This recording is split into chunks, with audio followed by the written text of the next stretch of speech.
y'all. Thanks for joining us. Are you ready to start? We are. Okay. Thanks for joining us. Welcome to our Third Act North Carolina Statewide Ideas Meeting. Hope you have the opportunity to get outside and enjoy the lovely weather we're having here today. I just got back from a short bird walk. Many of you have joined us for our almost monthly roundtable calls for over a year. We haven't hosted a bigger meeting like this since our Third Act North Carolina launch back in February 2023. For those who might be new, Third Act was founded by Bill McKibben and launched in the fall of 2021 for people over 60 with a focus on climate and democracy. The flow of our agenda tonight will be to first hear from our featured speakers, Bill and Pricey.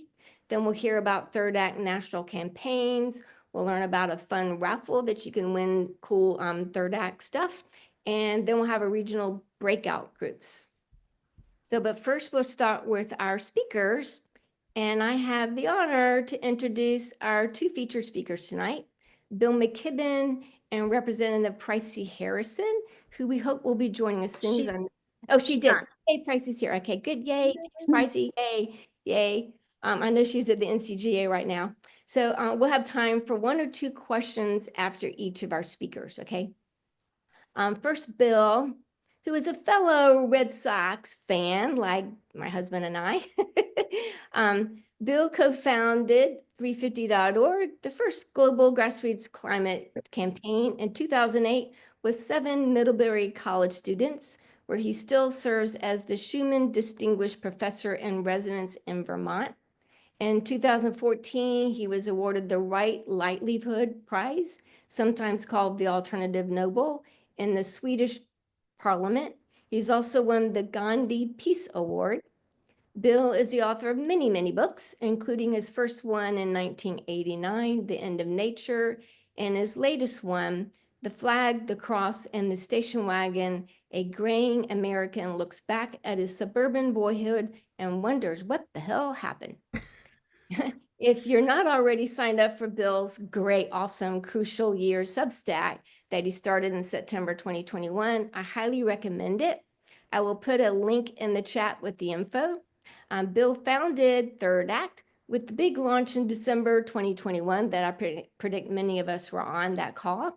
We are so excited and honored to have Bill with us today. Thanks, Bill. Well, Karen, thank you. It's always great to see you, and it brings back memories of standing on your porch amid the bird feeders. And it's great to get to be with Representative Harrison and to be able to say many thanks for her work at EDF and on the Environment Committee and everything else. It's an honor to get to represent Greensboro and the Civil Rights Museum, one of my favorite places to go and think about in this country. And it's a great pleasure to be with all of you. Third Act has grown like Topsy. We're at about 100,000 people now around the country and working groups all over the place. But North Carolina was one of the original and important parts of all of this. And you guys have a particularly crucial role to play because you're in the quintessential purple state, a place with tremendous amounts of leverage. And I'm just going to talk for a few minutes about where we are in the world right now. And I'm going to use, since we are indeed 36 hours away from opening day, I'm just going to talk about offense and about defense. It was good to listen to Marvin Gaye there a minute ago, and no truer words were ever spoken for our time than mercy, mercy me, things aren't what they used to be. We're living through a period of extraordinary craziness right now in this country, like nothing that I've experienced in my entire life. And it's sometimes hard to almost keep up with the jaw-dropping pace of crazy things that are happening. But we have to, and we have to figure out how to play effective defense as best we can. for those of us at Third Act, those of us of our age, in some ways the most important opening, most important challenge and place where we can make a huge difference may have come in the last few days when the attack on Social Security became clearer and clearer. It should enrage us all to listen to the billionaire Secretary of Commerce say that only a fraudster would complain about missing a Social Security check. This is, I don't need to say this to any of you, but we need to be repeating it all the time. This is an earned benefit. Every one of us has, every paycheck we've ever gotten in our entire lives has put aside money for Social Security. And we didn't skip months doing it. The idea that they think it would just be okay to not, and if you don't get your check, now you don't have anyone to call on the phone because Elon Musk has, pulled the cord out of the wall. That's not okay. And we're going to be talking hard about that. I spent part of the afternoon writing sample letters to the editor that'll be up soon on the Third Act website as we start flooding newspapers and things. And of course, we're headed towards these big demonstrations on April 5th that we're organizing with Indivisible and other groups around the country. When you go to them, and I hope you will, because there's already over 700 of them set for various parts of the country, go as representatives of your demographic because politicians pay strong attention when older people speak. Why is that? Because they know very good and well that every one of us ends up voting. There is no known way to stop old people from voting. Thank heaven. And we have to let them know that we are angry, that we understand what's going on, and that we want it to stop and want it to stop now. We don't have enormous power. There's, the Trump has most of the institutions of the federal government, at least for the moment, in his control. But we do have the power to try and change public opinion. And there is a huge difference between Donald Trump and Elon Musk with a 50% popularity rating and Donald Trump and Elon Musk with a 35% popularity rating in terms of what they can do and how much backing they'll have and so on and so forth. So we are playing defense and we are playing it hard and we're playing it across all kinds of issues because there are all kinds of outrages. And new ones come with every passing moment. The news yesterday and today that the top officials of our security apparatus are essentially, calling up each other on Instagram to trade emojis about what their plans are for the next war is almost beyond belief.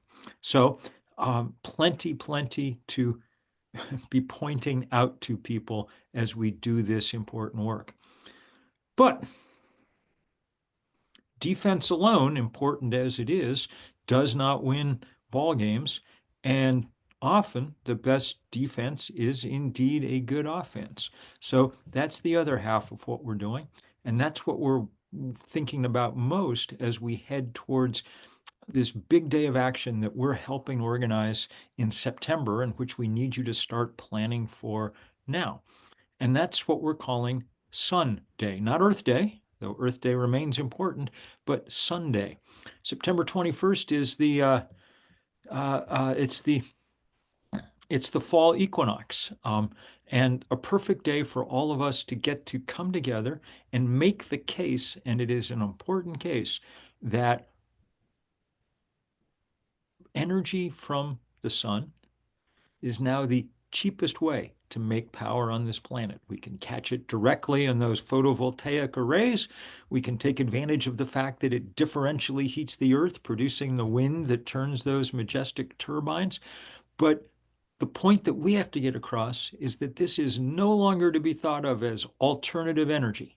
That's how we've thought about it all our lifetimes. But in the last 10 years, the engineers and the scientists have dropped the price of all this stuff 90%. We now live on a planet where the cheapest way to produce power is to point a sheet of glass at the sun. And if we took that seriously, we could make enormous strides. But it begins with the task of convincing and showing all our neighbors that this is no longer the, I don't know how you'd say it, no longer the Whole Foods of energy, no longer, pricey but nice. This is the Costco of energy. It's cheap, it's available in bulk, it's on the shelf. And that fact has terrified the fossil fuel industry and their friends in the utilities, uh, like, for example, Duke Energy. Um, it's terrified them because they know that their days are limited. Their only desire is to prolong those days as long as possible, to lock us into as much fossil fuel generation as they can while they can. That's why they spent $455 million in last year's election cycle electing people who would do their bidding. For the moment, they've got the levers of power, but that's not enough if we push hard. If we push hard to accomplish a lot of things, and that day, Sunday, among other things, will be about convincing state and local officials to do things like make it much, much easier to permit solar installations. Costs 3 times as much to put solar power on your roof in America as it does in the EU or Australia. Almost all of it because of the bureaucracy and permitting that's required and the cost that that adds. And that we can change and change for free. But we can only do it if we build the kind of emotional, powerful case for solar energy. So that's what we're going to be doing. And y'all will think of brilliant things to do. People around the country are starting to talk about things like parades of e-bikes and EVs, about open houses all over the country for people who have heat pumps or solar panels to show their neighbors how they work, on and on and on. We want everybody who has solar panels on the roof to have a green light in the house that night, and that'll convince every local newspaper in the country to do a story on what's going on. But we also need to be talking to our legislators and our mayors and our governors as we do this work. And we need to be doing lots and lots of music and art to bring the emotional message home, just as the first Earth Day drew its inspiration from those pictures that had come back 2 years earlier from Apollo 8, the first pictures of the world as viewed from outer space. So we're doing a lot with you can see the logo there on the corner, that half a sun, which symbolizes the fact that we're halfway there. We have the technology.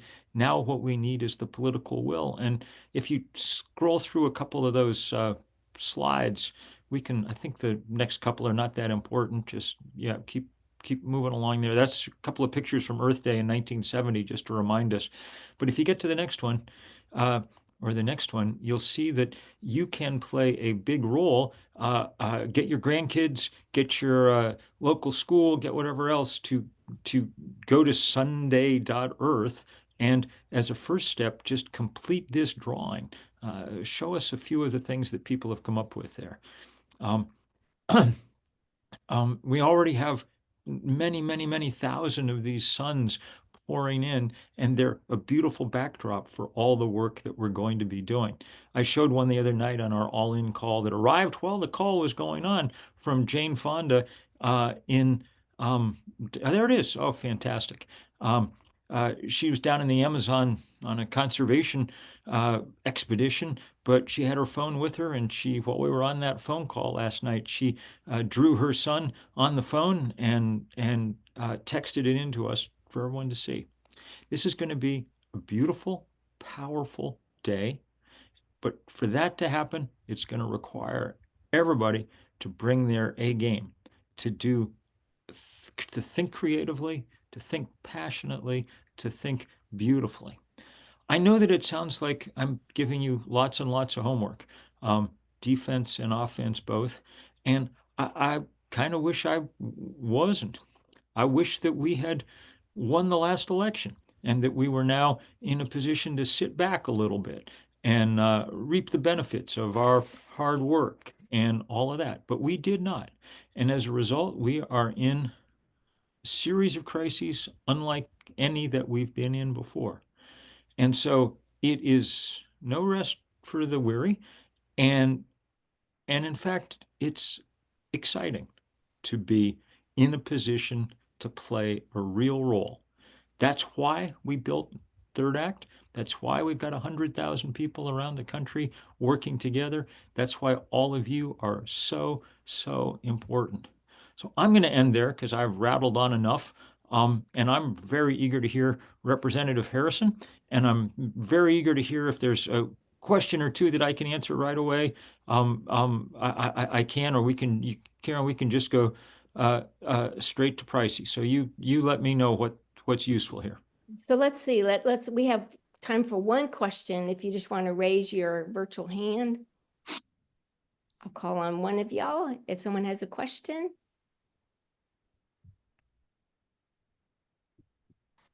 I think No, I've I done think my I work and saw answered all the you. Hey, questions. you've done it right. Yay, It's yay. good. Thanks so much, Bill. Yep. Yay, so much, Bill. You know, I love you. So, and another person I love. Our next speaker is mine and many others' favorite person working at the NCGA, the awesome Representative Pricey Harrison, who represents District 61 in Greensboro. Raise your hand if you're lucky to have Pricey as your representative. Yay, y'all are lucky. As I mentioned to Bill in an email, Pricey attended 350's Do the Math tour that came to Durham at Duke University back in 2012. Pricey was first elected to the North Carolina House of Representatives in 2004.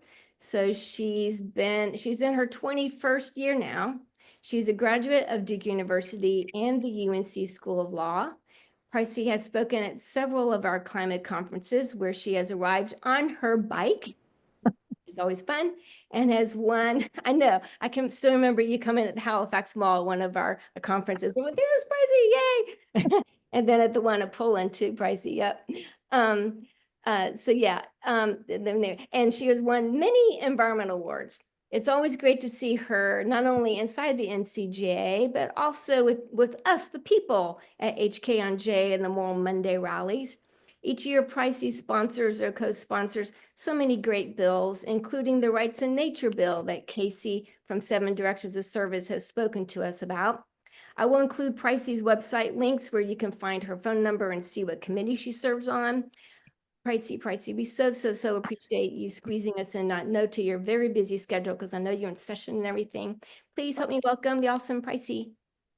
Hey, you're very kind, and Bill, you as well. I enjoyed hearing your remarks and really am grateful for all the good work you're doing on a national and international scale. I feel a little reluctant to follow that because, like, what do I know?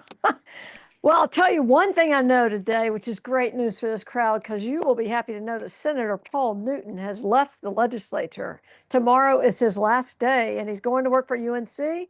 Sorry, UNC's lost, but our game. So that's great news. I mean, that's huge news. For those of you who don't know, he is a former Duke. Can y'all hear me?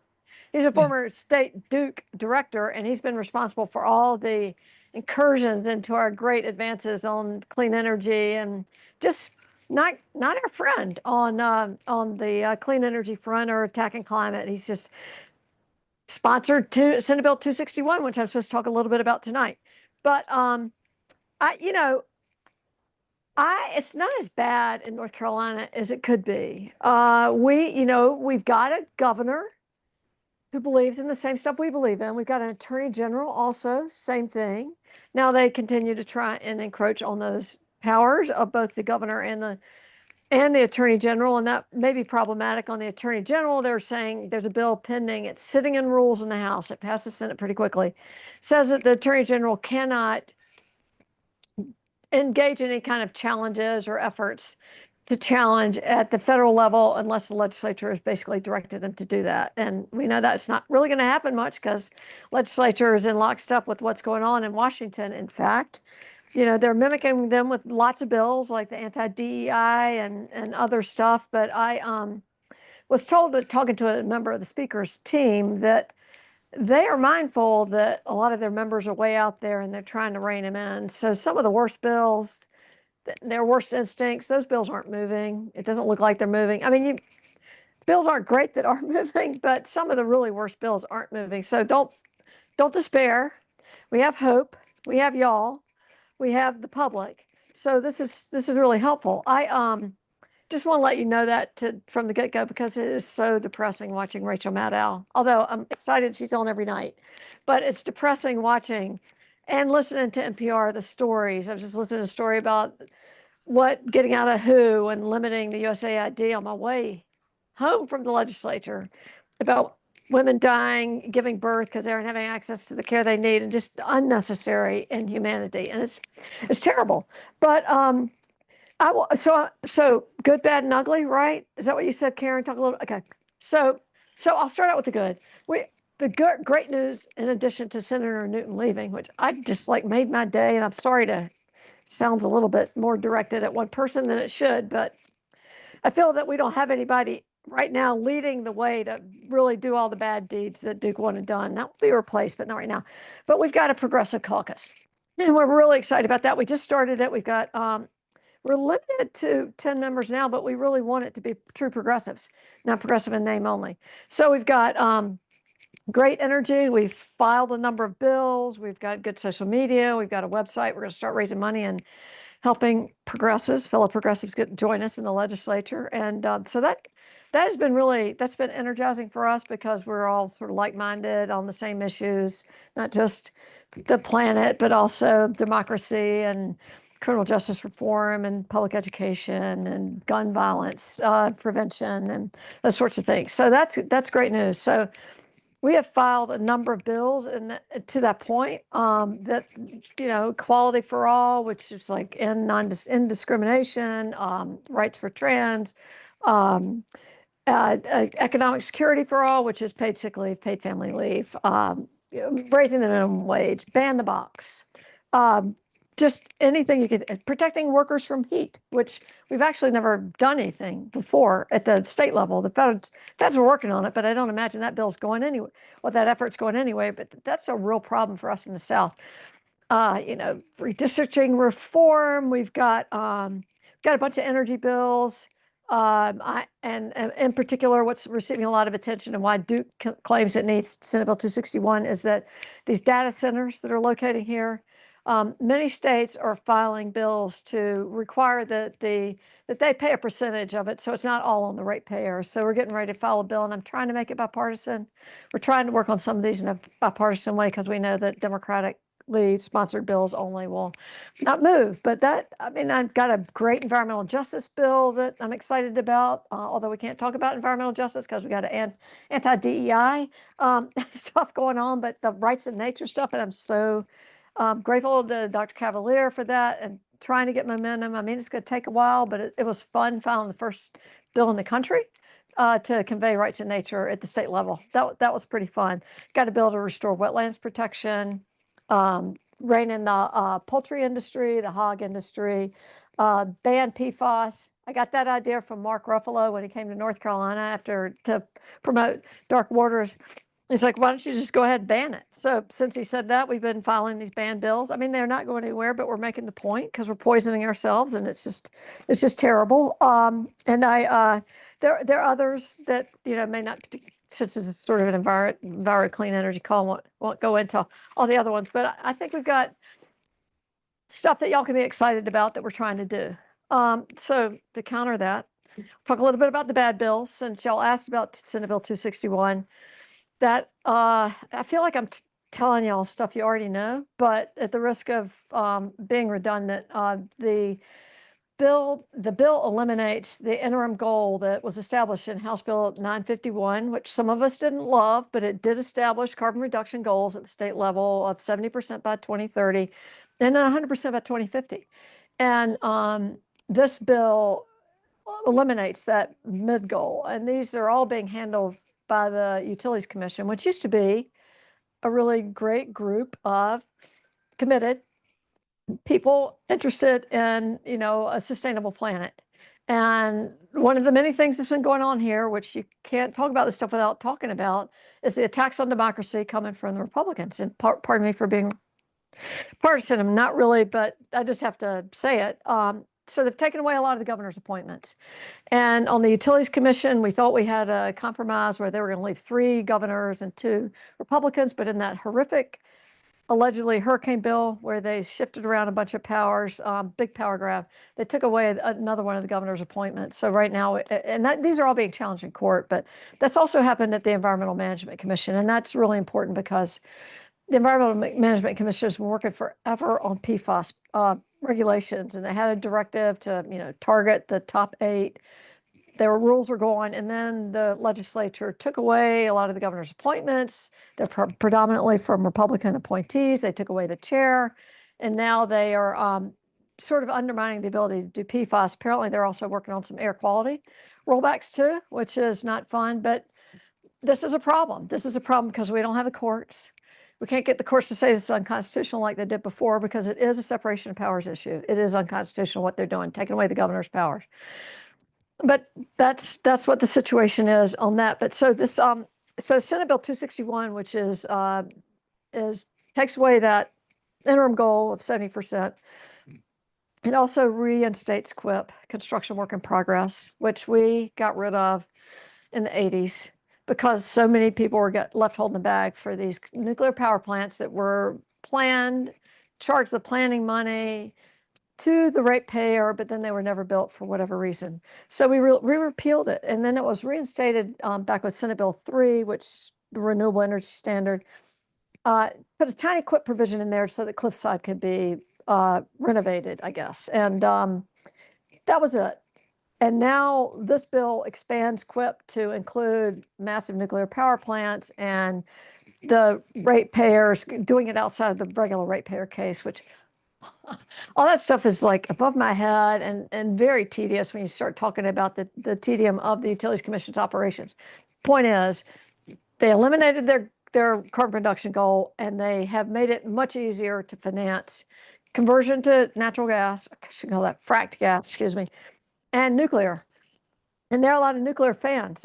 And so this is a problem. So that sailed through the Senate in 3 days.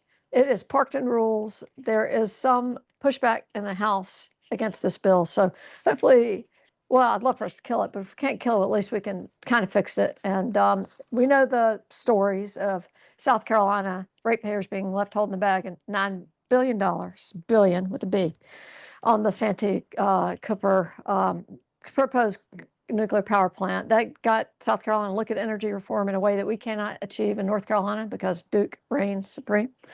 So, and also other states had stories, Georgia, Florida, y'all know that. I mean, and we did too. We had our own history. That's why, like, there aren't enough people who've been around to be able to remember, oh my God, we did that and it was terrible for the ratepayer. But that's what's happening. So, so the good news is that bill is kind of parked. So, but a bill that's not getting any attention, that it's boring as all get out to talk about, but I think I need to talk about it. It's called the REAINS Act, REAINS, and it was filed in the House and the Senate. And this is something that the Pacific Legal Foundation, the Goldwater Institute, John Locke, and the Americans for Prosperity are pushing all around the country. And actually, even at the federal level, there's a bill on this. But, Pacific Legal Foundation brought us the Sackett decision and the loss of protection of 2.5 million acres of wetlands in our state. It is going to make it nearly impossible for rules to be promulgated by the agencies, to the extent that we have any agencies left in North Carolina that are inclined to promote rules that we want to see, like banning PFAS, or at least setting a health standard, or protecting wetlands, or any kind of water quality. And we already, yeah, you don't have an hour for me to talk about this, but I've been there a long time, and I've watched what's happened once the Republicans took over. They've made it nearly impossible for our agencies already to enact rules. I mean, they've got so many hurdles. They've got to review all of them. They got to go through the Rules Review Commission. You can file disapproval bills at the legislative level. So I don't even know why they need this, because we already have every blockade you could think of, but this will make it much worse, impossible to pass rules that the legislature doesn't basically agree with unanimously. So I would just keep an eye out for that one. because I had a long conversation with Don Vaughn at the News and Observer, but I don't know if they can feel like this is something they can report. But the bottom line is it affects everything. It's health, it's DOT, it's obviously the environment, and that's probably the feature to kill any environmental regs. But that's a real problem. And there are other little ones. I mean, not little ones, they're bad. I mean, there's another one that's not getting a lot of attention called the Farmers Protection Act.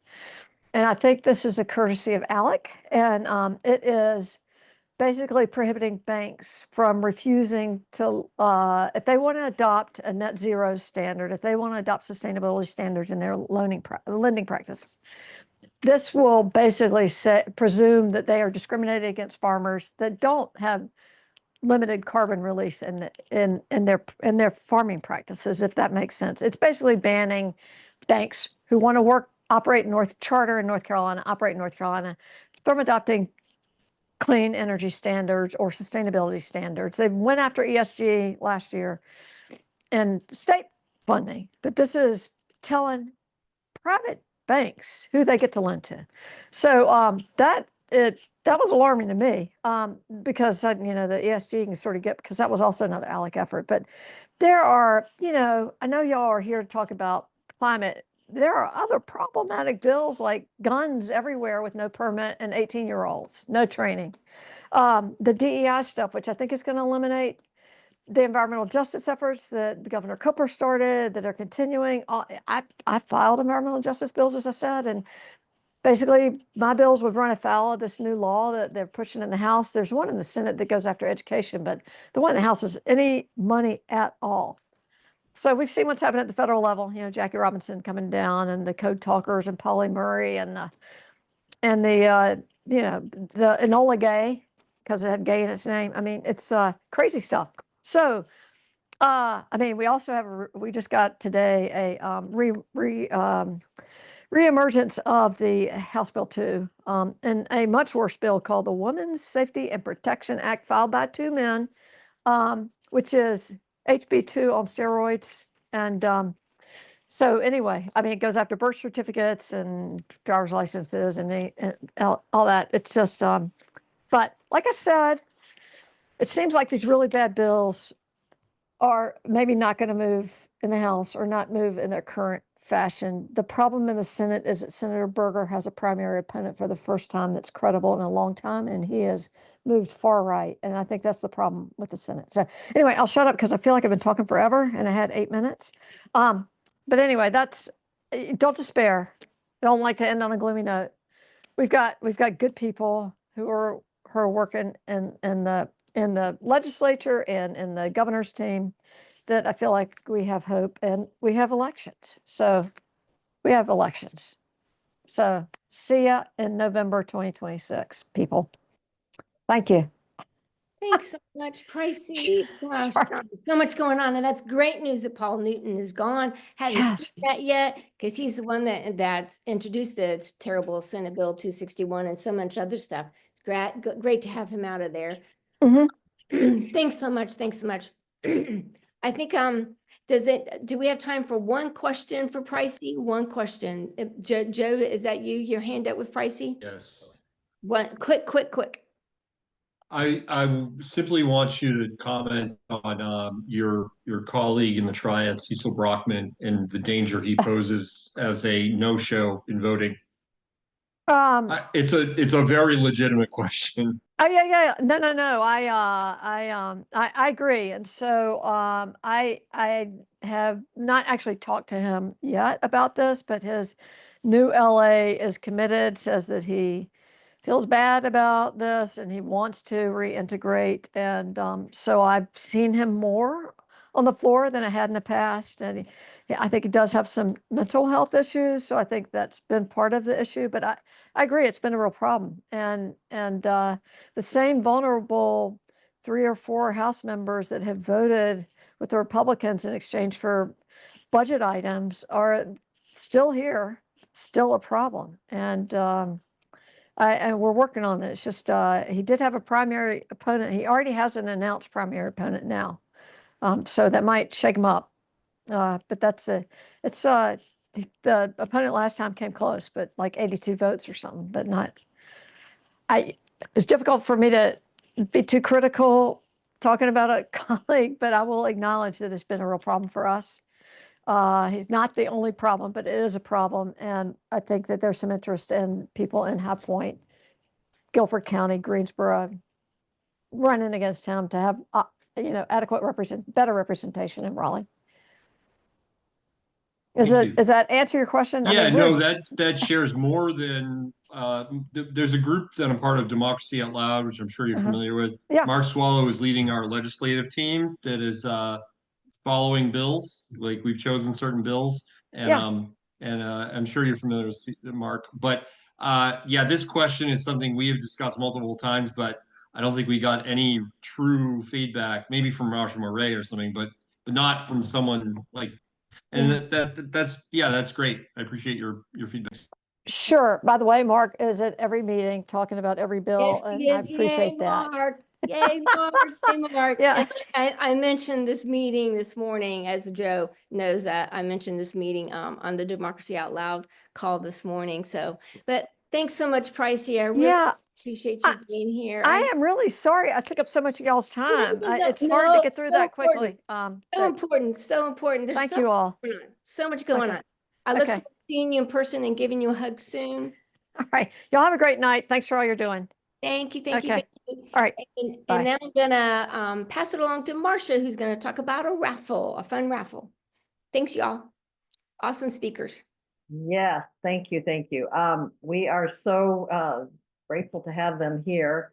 And we also thought, if that's not enough to entice people to come come help us go through some ideas and talk about what we're doing and figure out what our offense and our defense is.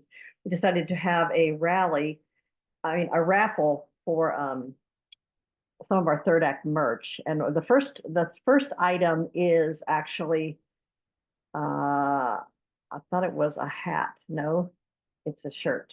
Okay. Raffle number 1 is a shirt. And they're out of hats. We didn't want to give them something there was not available at all. So okay, all right. So we have the shirt. I don't know if I can see myself here, but anyway, I have the basket here, and you must be present at the meeting to win. So if you're not, then we'll just go to the next one. So the first thing, I have Maureen Hayes. Is Maureen on the call? If you're on the call, can you just unmute and let us know where you're here? I am. All right. Well, yeah, Maureen, where are you calling from, or where are you in? I'm in Carville. Okay, great. Well, so after this meeting, you'll get an email from Third Act and get your information. So congratulations. Thank you. Thank you. And next we're going to move on to Don to explain our Third Act campaigns. Hi, everybody. I'm Don Nunini from Durham and recently from Chapel Hill, where I taught.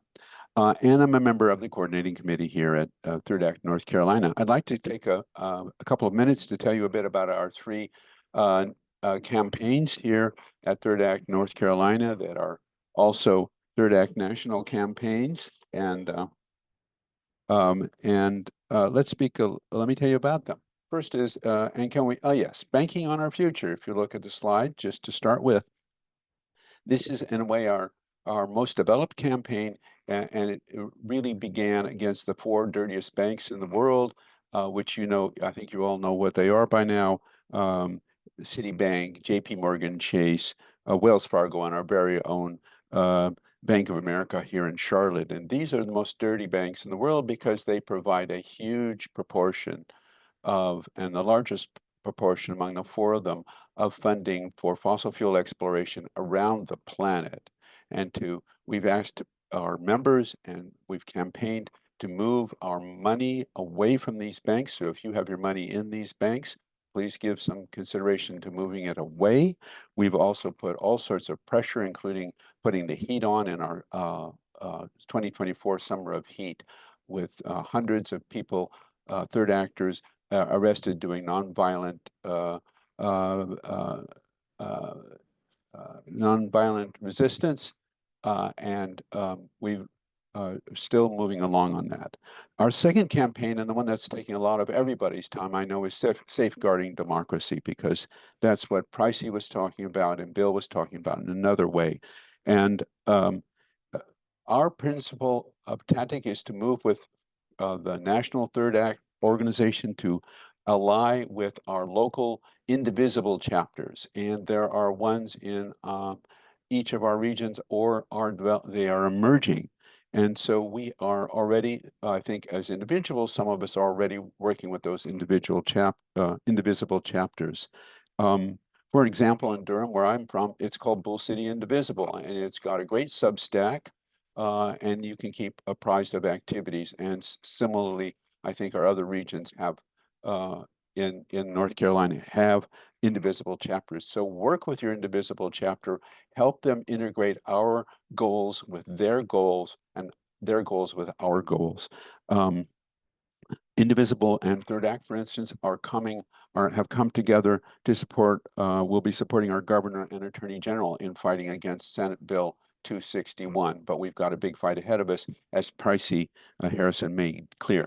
And above all, turn out if you can on Saturday, April 5th, for the hands-on protest nationwide. It's a national day of protest. We'll have actions in Raleigh, in the Capitol, in Durham, and in your location, so or nearby. So please stay tuned. And finally, our third campaign is called Power Up Communities. And in this campaign, Third Act will work with our allies and continue to oppose further gas expansion and pipeline build out in the fossil fuel industry in North Carolina. And we'll work to defend the IRA, or the Inflation Reduction Act, which the Biden administration passed, and which allows for expanding and developing renewables throughout the U.S. and especially for disadvantaged communities. Finally, we'll work with organizations like the statewide organization NC Warren and others across North Carolina to build and support small local distributed solar throughout our communities. It's getting increasingly cheap, and it's the right thing to do, as Bill made it clear in his eloquent comments. So we invite you to join us wherever you are in North Carolina and in one or more of these campaigns, and we're moving forward. Thanks, and back to Karen Willie.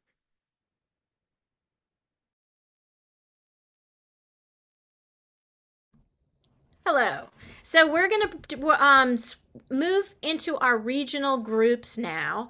Our time is gotten a little shorter, so we're not going to share out, but we will have 5 minutes to learn and discuss things we might want to do within our regions. And the way we're going to break out is if you look at the bottom of your screen, if you don't see the breakout rooms icon, go to more and then breakout rooms. And I'm going to open them all, and you choose which one you go to based on your region. So you go ahead and join a breakout room based on I the don't region. see what we're doing here. Sorry. Go to breakout rooms. Sorry. Yeah, so there are 7 rooms. Does it say? Yeah, people are going, so there must be a. You choose a room based Oh, I on. see. Yeah, you click on more breakout rooms and then pick one. Okay, sorry. I'm looking for triad. It says, yeah, scroll it till you find it. Triad is down. So scroll down and you'll see Triad join. You'll see Asheville join, Raleigh join. All right. I'm going to go join Asheville.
Did Don make it back?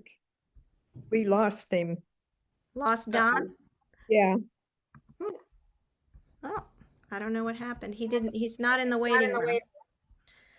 Anyway, yeah, we were just gonna take a couple minutes. We're at 6:54, and rather than do a share out, we'll just take if anybody has any specific questions for Third Act North Carolina before we close out. It's been so exciting to see you all here tonight and to hear from Bill and Pricey. Armstrong, go ahead and unmute.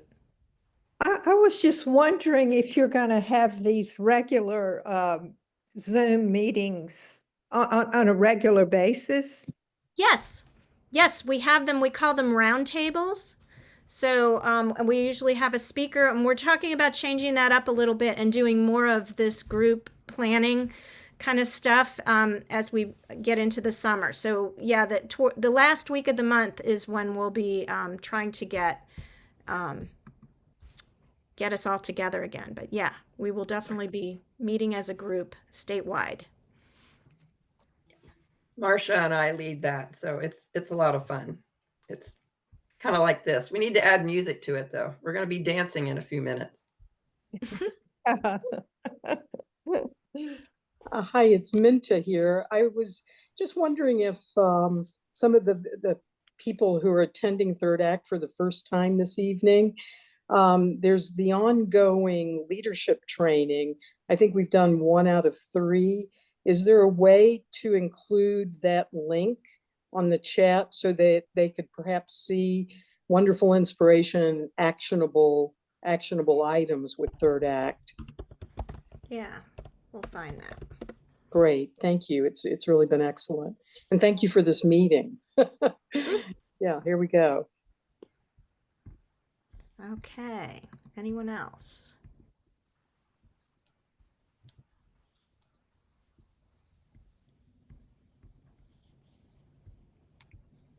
I'm curious if there's anyone who could say more about the April 5th actions and what we know about what's going to be happening and where folks are going. So tonight was the first time I heard mention of an event. Go to mobilize.us and they have listed every city. And what city are you in? I'm in Durham. And okay, so I know there's going to be one in Durham. So that was news to me tonight because I don't think the website mentions it, at least as of. It's not a Third Act is not planning the Durham one.